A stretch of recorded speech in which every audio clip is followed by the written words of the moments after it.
What's up, VC? This is Brad doing another contest video. This contest is for Tales from the Crate. Andrew, this is my second attempt. My first attempt got all the way through the close to the final stages of editing. I was putting in track titles and everything, and I just realized it was over an hour long, and I thought no one would want to see it. So I have a ton of stuff to show, but most of all, congratulations on hitting 1,000 subscribers. It's no surprise, your channel is one of the channels that I go to really dive into new music for me, and you have pointed me to so many things, so I thank you. A couple of these will be things that you've had, I've seen on your channel, and you taught me about them, and I think both of them essentially are in your top 100. So let's get into it. Your contest, 5 genres gets you 1 entry, 10 genres gets you 2 entries, and then anything else is just a bonus for you and the viewers. There, you get no more entries. Pretty sure I got that clear. With that said, I have 26. So this is why it was an hour long, and I'm not going to do needle drops on all of these. We'll do them on maybe a couple, 2 or 3, maybe 4 or 5, but I'll announce the song. So Andrew, getting into the first genre, I am a big electronic fan, and I know you aren't. So we're going to start off with that. We're going to just rip that Band-Aid off. And so here we are going to start off with my favorite group, the Chemical Brothers. Chemical Brothers, techno, electronica. I have them under the genre of big beat or break beat. A majority of the Chemical Brothers material has that drum beat pushing, driving. There we go, driving the music, and I just love it. I love this stuff. This is their 1995 album, Exit Planet Dust. This is a reissue that came out early last year. Let's see, what else? Learned about them in 96, late 96 or early 97 in Oklahoma from a video game. So there we go. One thing I might add about genres, I use genres to catalog my my collection. My collection has grown so fast in such a short amount of time that I don't even know what I have. And so I use the genres to help me if I'm in a certain mood to listen to electronic or dubstep or more specifically desert rock. I know exactly where to go to, and then find artists that I didn't realize I had. Not so much in desert rock. I don't have a whole lot of that, but electronic I have quite a bit. Anyway, moving into the next genre, and this is drum and bass. This is Diesel Boy. I will play a needle drop off of this one. This is The Human Resource. This is his 2005, 2006 album. Diesel Boy is a DJ. I want to think he's from Orlando, but I don't think so. He's a DJ that takes a lot of other electronic works and mixes them together in a CD. I have the CD. The CD is probably about 60 or 70 minutes long. This is only a few of those songs. This is a 2 LP set at 445 RPM and 1 song per side. So a total of 4 songs I can count. I will be playing the song. I played this song before on my channel, but the video, which was for Billy Hurst's contest video, the name game one, I think it was for 200 and 250, something like that, subscribers. That video got blocked by YouTube. Not for this song, it was for Radiohead, specifically Tom York's song that I used. And so this is the song Subculture by Diesel Boy, and here is that needle drop. It's like being in the position to get yourself lynched. Attack with the sick and 12 inch. The metal blade, serenade, come out and get the click. What's happening? This is how we took over the atlas. From the beginning, the no rappers, stone cactus. What, never perfect this. Galactic of rappers, coming with killer venom attachments. Action, the words, rich, quick, draw fastest.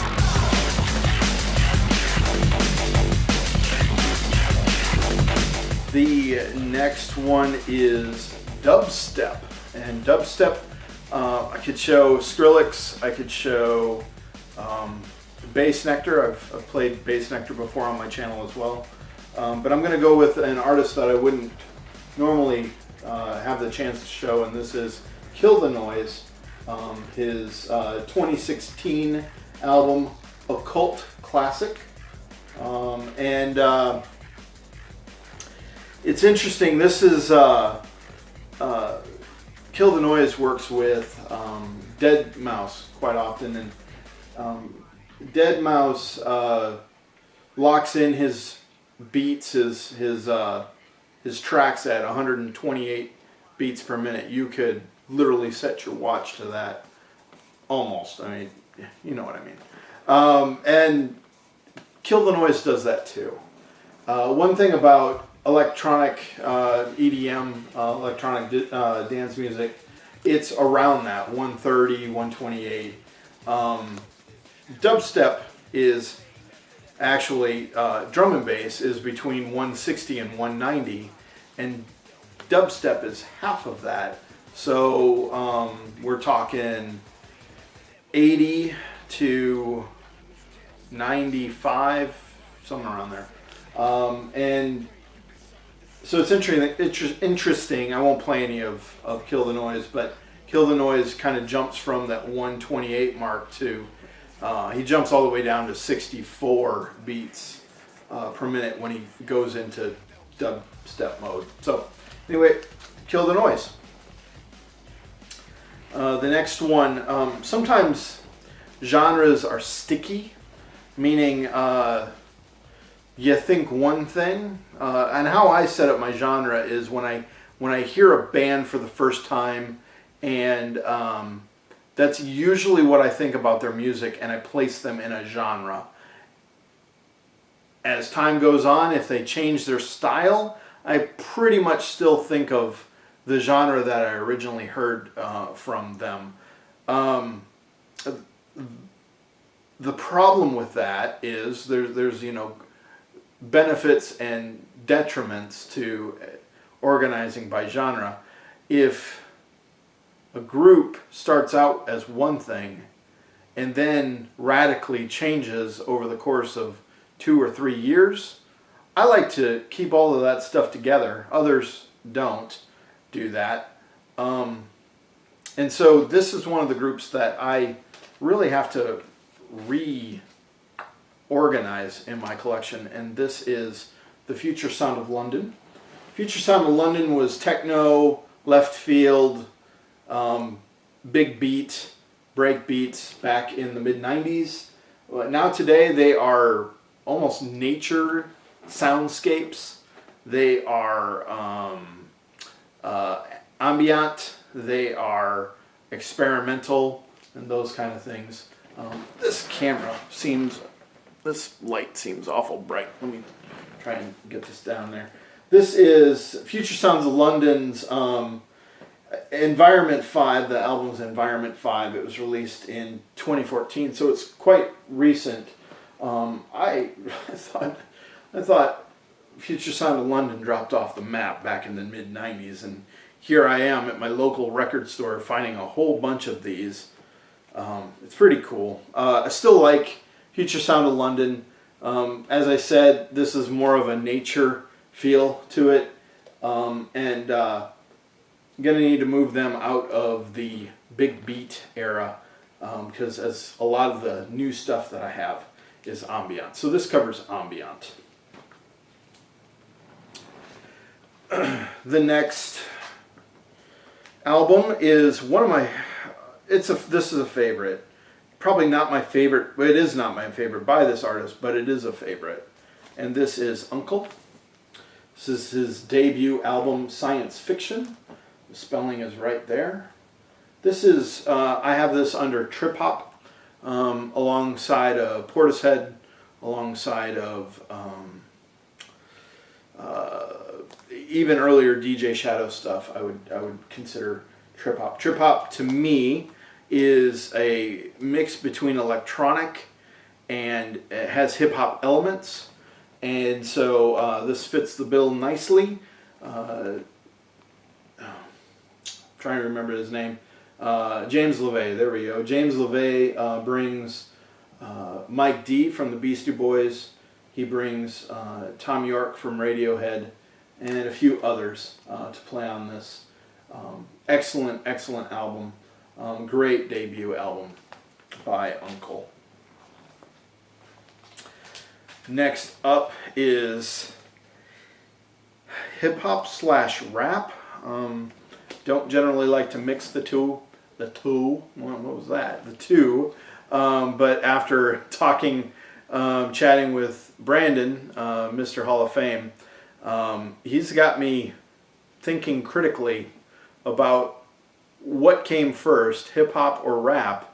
And I've always thought that hip hop birthed rap, but he had arguments that it went the other way around.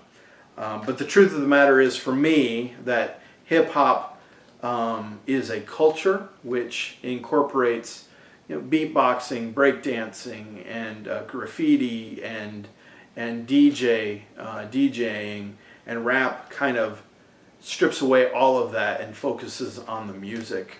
And so that's why I call this rap artists. This is Ultra Magnetic MCs. This is their 1986 album. This is either the 97 or 2001 reissue. Critical Beatdown is the name of this album. Big name that came from this group is Kool Keith. Kool Keith, also known as Dr. Octagon, also known as Black Elvis. He has worked with the Prodigy. Prodigy samples some of their work in their music as well. This is a really good mid '80s rap / hip hop album. I only said both of those because now I'm kind of second guessing everything I know about those two genres. Anyway, a form of hip hop that was in the mid '90s was Miami bass, and normally I would insert the Orlando DJ Magic Mike, but I've shown him a couple times on my channel, and this is perfect ability to show something I probably would never show again, and this is Bass Patrol. This is their album, their 1992 album, The Kings of Bass. I like this artwork. How many speakers can you put on, is that an Isuzu? Something like that. And notice the grill is a speaker. Kind of crazy. It's like a tweeter horn. Anyway, I originally had this on CD back in the day. I actually have 2 copies of this. The first copy I paid a good amount for, and it was trashed. Really upset about that one. So then soon after that I bought this one, which was sealed. Just unsealed it for this video, so guess what? We're going to play something of this. So I'll be playing the song 30s and Low. So basically meaning 30 hertz and low. Man, back home in Iowa, early 90s, Miami bass was a very, very big thing in the Midwest. And listening to this album again brings a lot of nostalgic, but one of the things that drove me nuts of listening to this music is There are highs and there are lows. There's very little mids, and that drives me nuts. I always want to hear more, and the recording level of this just isn't that loud, so all the pops and clicks, you kind of hear that too. So even on a new record. Ignore the little white thing that you see on the edge. I tried to get that off and I couldn't. So here is 30s and Low by Bass Patrol. Get smooth with 30s and lows.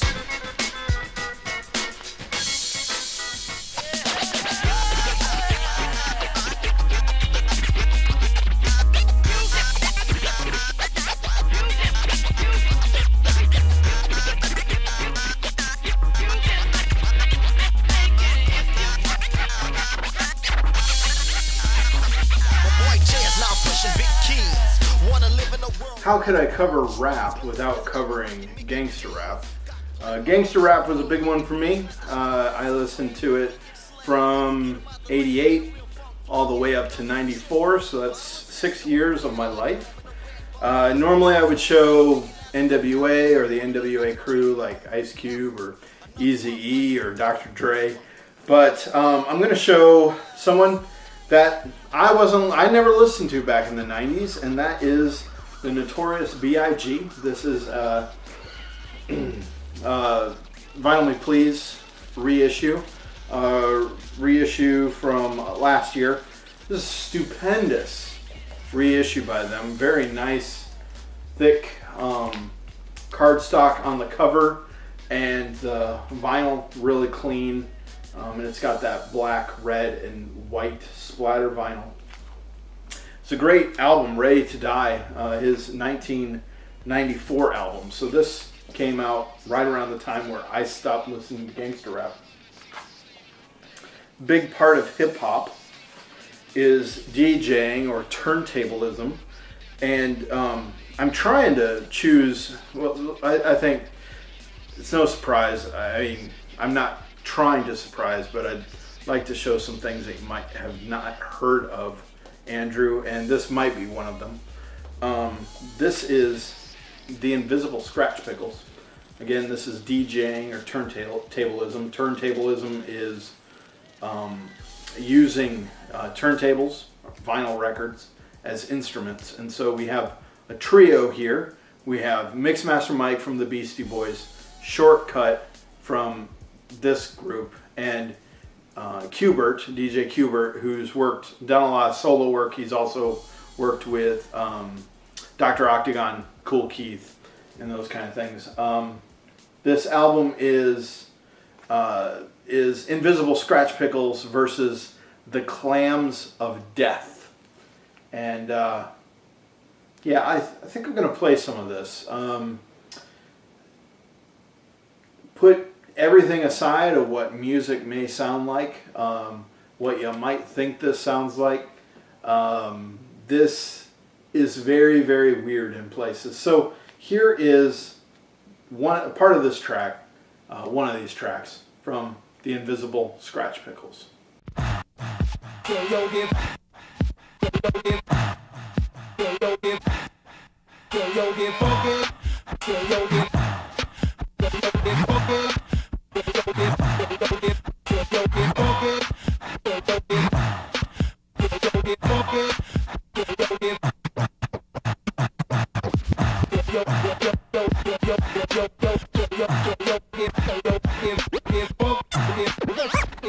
We have 18 left, and my camera says we're at 21 minutes. Boy, I hope that's not accurate. Going into soundtracks, this is one of my favorite indie sci-fi movies, Moon.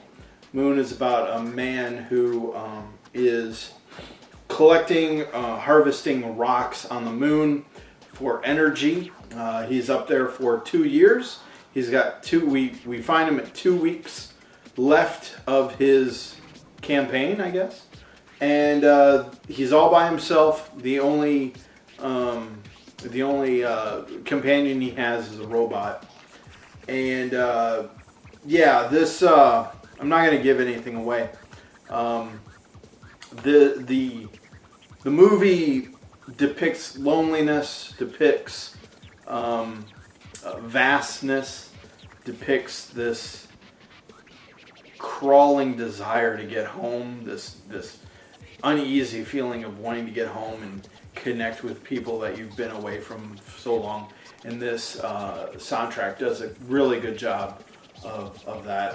I would normally play a track off of this. I think this is very beautiful, very eerie, and very compelling. It reminds me of the greatness of the movie. Check out the movie, The Moon. It's just called Moon, not The Moon. But the soundtrack is good as well. Moving into another soundtrack, I'm a big fan of chip tunes, and so this is considered a chip tune. This is Contra 3, The Alien Wars. And yes, it is a soundtrack to a Super Nintendo game. It's on split vinyl, blue and red. The color of the two uniforms, red and blue. And put out by Mondo. It's great soundtrack. I love this thing. I love this game. It's one of my favorite games. Moving from classic video games to classic rock, this is the Rolling Stones' Aftermath. Favorite track on this is Paint It Black. Love that song. So very dark. 1966 was when this album was released. It says this is an original. I need to revisit that. I highly doubt that I have an original. All right, continuing the rock, we go into hard rock, and I'm showing this because I haven't seen this in the VC. This is AC/DC, Rock or Bust. This, I think, is their latest album. Yeah, I love this album. I have other stuff of AC/DC, but just thought I'd show this one. I also really like the labels. Labels kind of look like a 78 record, what would be on a 78 record. Moving to alternative, we have Starflyer 59. Specifically shoegaze, but I'll label this under alternative. This is their third album, 1997. I'm always one off. I will be playing something from this. I love this album. Big fan during college. Loved driving in Oklahoma with this. I will be playing the first track. If you don't know shoegaze is kind of almost a emo drone, very gritty guitar, and Starflyer 59 also plays a really mean jazz organ in this song, The Voyager. So here is that track.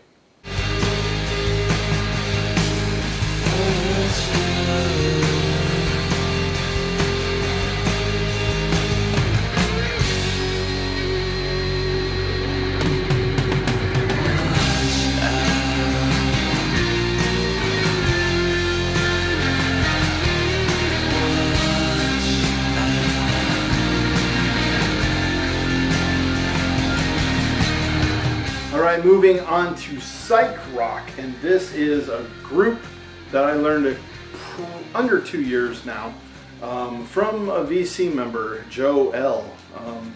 And this is The OCs. Andrew, I know you know who these are, and this is, I don't know where this stands in their catalog. They have so many albums, but this is Mutilator Defeated at Last. Favorite song on this is Sticky Hulks. I wish I could play it for you guys. Yeah, this, if you have a chance to get an OC's record or even see them live. I haven't seen them live, but I've seen live shows on YouTube, and John Dwyer is so animated, such a great guitarist, such a interesting vocal range that he uses, and yeah, he is tremendous, and so is the band, The OCs. Love that album, love specifically Sticky Hulks. Getting into metal. This is a... Wasn't going to show this in this video, but just decided, well, what the heck, you know.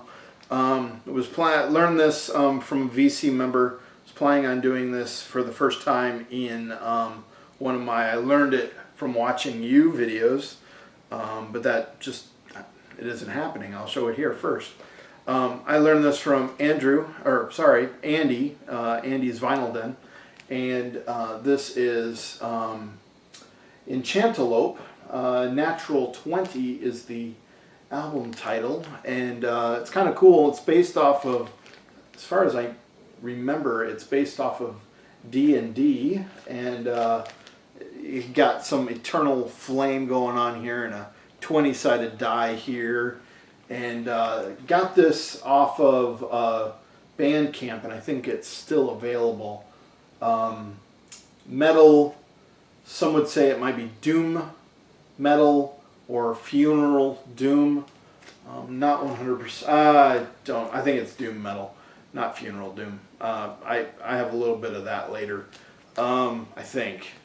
Anyway, pretty cool black and red splatter vinyl. And yeah, why don't we play some of this? So the song that I'll play is Perfect Being, and here is that track.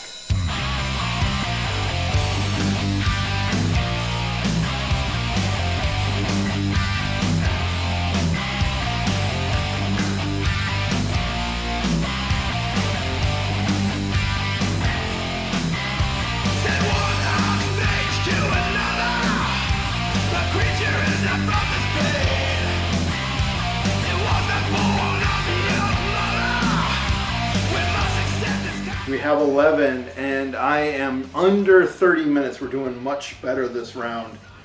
Getting into what I would maybe call the funeral doom, also known as post-rock. I have it labeled under post-rock.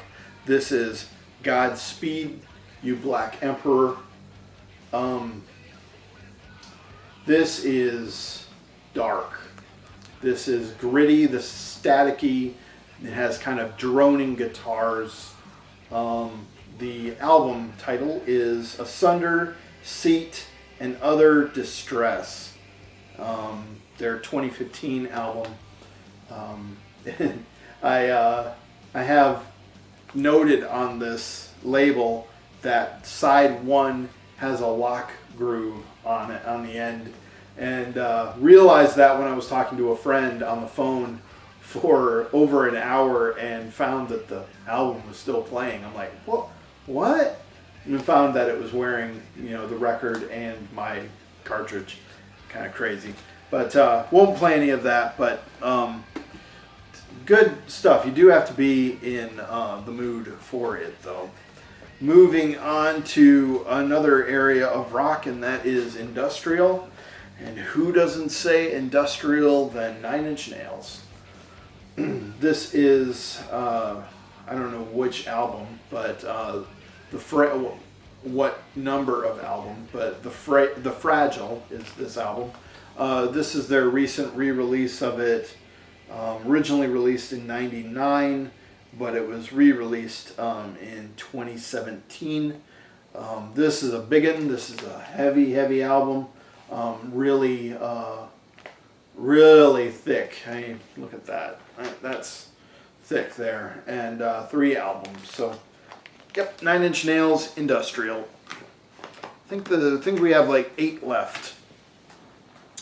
And Andrew, this is a group that I've learned about from you. Saw it in your top 100, and then saw this album at my store. Paid $7 for it in the used bin.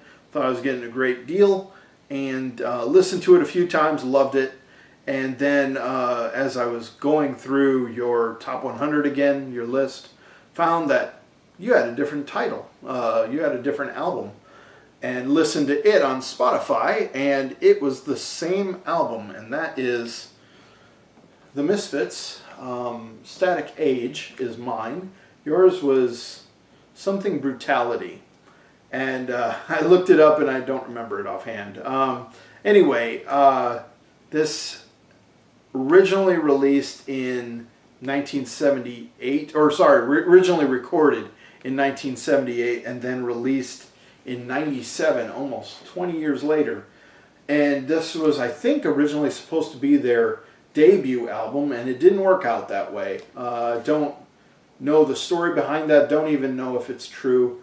Andrew, I know you know a whole lot more about the Misfits. I know absolutely nothing.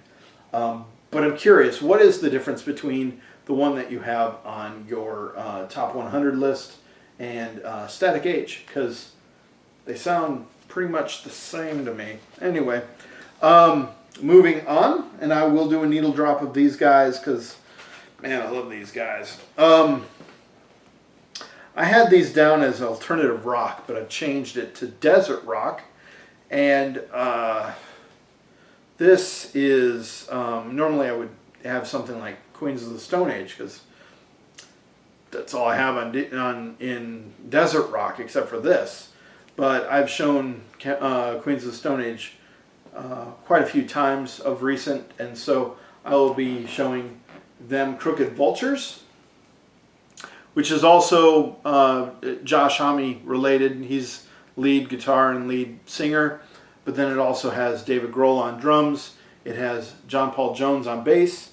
If you don't know John Paul Jones, he was the bassist for Led Zeppelin, and I don't think Alan Johannes played on the album, but he did play in a lot of their tours from, I think they toured for 2 years, 2009 and 2010. This was released in November of 2009.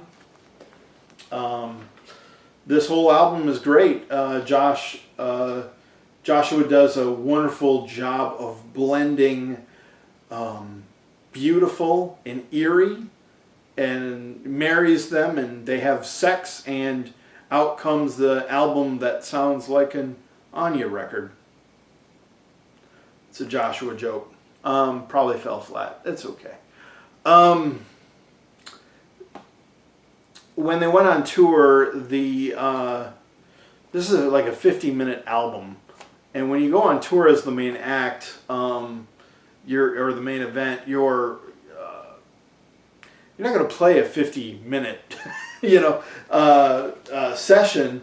People are going to want more, so they usually made this album into a 70 or 80-minute album by adding just music. So if you hear this album and you want more, check out YouTube. YouTube has a lot of great iterations of a lot of these songs, and they lengthen them. They just jam. They do such an incredible job of jamming. It is a super group. These guys can just work off each other so well. And I will be playing, I highly recommend in YouTube, before I say the music, the song, I highly recommend Spinning in the Daffodils. And then I also highly recommend Scumbag Blues on YouTube as well. And that's the song I'll be playing, Scumbag Blues. Here it is.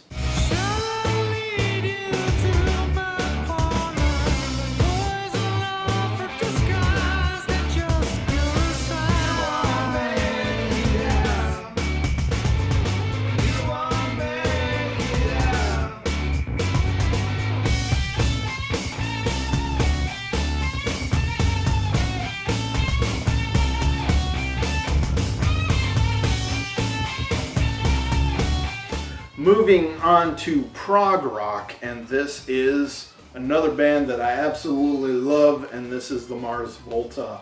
I don't know where this stands in their collection.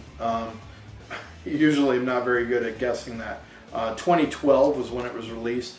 It's on 2 LPs, kind of this orange and then a blue one, and the cool thing is it has square labels. That's awesome. This could also be determined as psych rock as well. They definitely have psych elements, but they are definitely prog rock. I've recently been watching the live shows on YouTube. Unfortunately, due to a death, this band has been disbanded. Omar Rodriguez Lopez Does a whole bunch of other stuff. Kind of saying that there might be a reunion of the band, the current band members. I don't know if that's true or not, but anyway, great album. I would say the album title, Nocturne Quint, something like that. I can't pronounce it, much like everything Mars Volta. Moving into a hard shift from first to, or fourth to first, I don't know. We're going to do comedy, specifically parody, and this is Weird Al Yankovic in 3D. His 1984, I'm always one off, 84 album. This has Eat It, this has Mr. Popeil, this, I don't know how. All these songs are popular to me because I listen to them all. I Lost on Jeopardy, another one. I originally bought this in 1984. This is my issue, my personal copy from back then. I was 8, and it was treated like an 8-year-old. Surprisingly, though, I listened to this a couple weeks ago, and it sounds as good as it can for being manhandled and scratched up. And yeah, there looks like there's a pretty good warp going on. Wonderful. Won't be playing any of this album, but yeah, love me some Weird Al, and would have put him in rock, but he does more than rock, and so that's why I like him in comedy. He's absolutely hilarious, and specifically parody. Country. I do not have a whole lot of country in my collection, but this represents 3 big names for me in my collection, and this is Highwayman, and this has Waylon Jennings, Willie Nelson, Johnny Cash, and Chris Christopherson. So there you go. Blues. I know you know this one, Andrew. And this was a gift from Jeff Kempen. Thank you again, Jeff. I love this album. This is quickly becoming quite possibly in my top 25, maybe even higher. This is Buddy Guy, Stone Crazy. And I don't know if everyone's heard this. This is his 1981 album. This was reissued in 2012 on 180 gram vinyl by Alligator Records. I want to say this might have been pressed at United. I don't remember, but I'm going to be playing one song from this, and this song is "You've Been Gone Too Long," and here is that needle drop.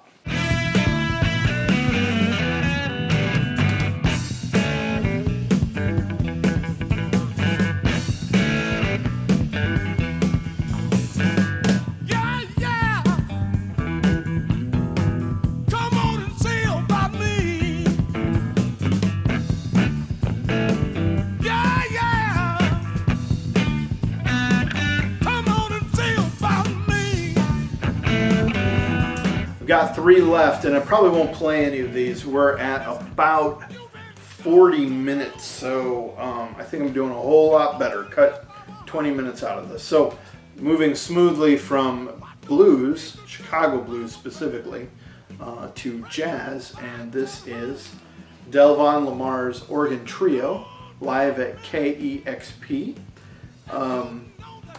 Record day release 2018. Bought this shortly after Record Store Day, and yeah, this is incredible. Funk organ. It's got kind of a funk jazz guitar in there as well. Great drums, everything. This is available on YouTube. This exact live show is available, and so if you want to know what this album sounds like before you pick it up. You can just look on KEXP's channel.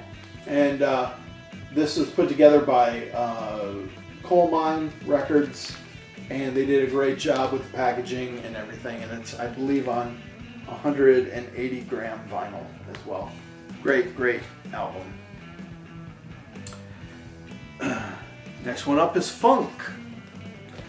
And I was originally going to pick the Commodores, but then as I was going through my collection, it's just sometimes you know you have it, but you forgot about it. And this is Cameo, Word Up. And I love the title song on this, Word Up. This says that it was released in '86. I really think it was released in '83. I remember playing Word Up on repeat on tape while playing Atari 2600, some driving game, I think. And I'm amazed that my dad didn't like shut off the power when he heard this over and over and over. Word Up, great song, great funk song. Then the last, this should have been in rock again. This one's a little harder to place for me as well, though it's pretty definitive on where I place it now. And this is Eagles of Death Metal, Heart On. That's Heart On, not anything else. And I have this within rock and roll. Not a huge fan of rock and roll, not a big Elvis fan. I do like Chuck Berry. But man, if you watch Jesse Hughes, either on YouTube, Jesse Hughes is the frontman to Eagles of Death Metal. He's also lead guitar, lead vocal. He has a whole lot of energy. And Andrew, I know I'm not telling you this. You and I both have been to concerts. I think you've been to more than one. I've just been to one, and I tell you, and I think you'd agree with me. I think you said you'd agree with me that I loved Eagles of Death Metal concert more than the two concerts of Queens of the Stone Age that I've been to. Though that last one was pretty good. Eagles of Death Metal did an excellent job, and a lot of energy. Jesse Hughes, also known as Boots Electric, he can really draw in the crowd, really break down that wall between, that barrier between the stage and the audience, and man, gets people dancing. And he's dancing, he's shaking his butt, and he's going crazy with guitar. He is an absolutely incredible guy. And pretty nice too. He's a really good guy. So those, Andrew, are, I think, the 26. It was either 25 or 26. I went well overboard on this one. Yeah, but anyway, hope you enjoyed this video. And yeah, congratulations again on the 1,000 subscribers. I always want to say 100,000 subscribers, something like that. All I'm saying with that one is I think it's going to happen. I think, you know, it's an omen that someday you're going to be the first 100,000. So you're 100th of the way there. 1% there. Hey, that's pretty good. Anyway, hope you're doing well, man. Hope you're enjoying these contest entry videos and picking up on a lot of new music and getting to know a lot of people through the genres of music that they have in their collection. Everyone, hope that you are loving and listening to music right this very second, and well, at least before and after this video. And take care, everyone, and we will talk to you next time.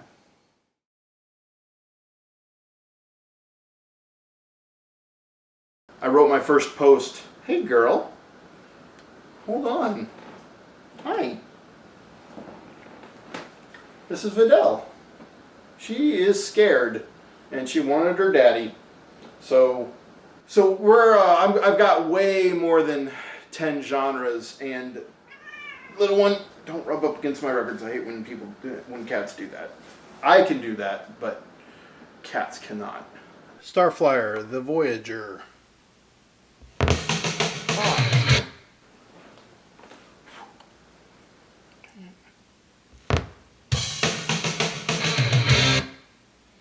Try it again. Dang it! I'm just gonna do it.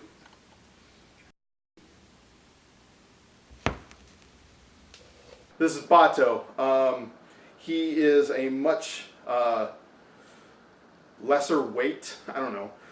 He's lost probably a fourth of his weight.